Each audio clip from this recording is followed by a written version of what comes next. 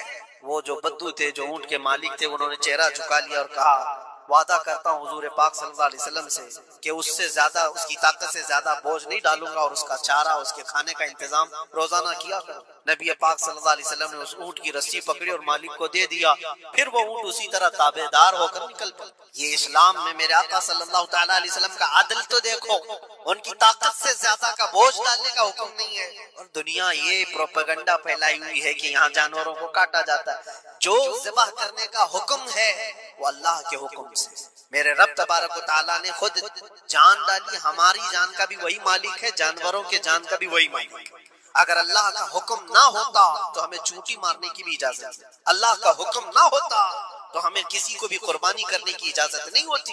یہ رب تبارک و تعالیٰ کا حکم ہے، ظاہر سی بات ہے ہم اللہ کے بندے ہیں، رب تبارک و تعالیٰ جانوروں کی قربانی کا حکم دیا، اس لیے ہر سال بقرعید میں مسلمان قربانی کرتے ہیں۔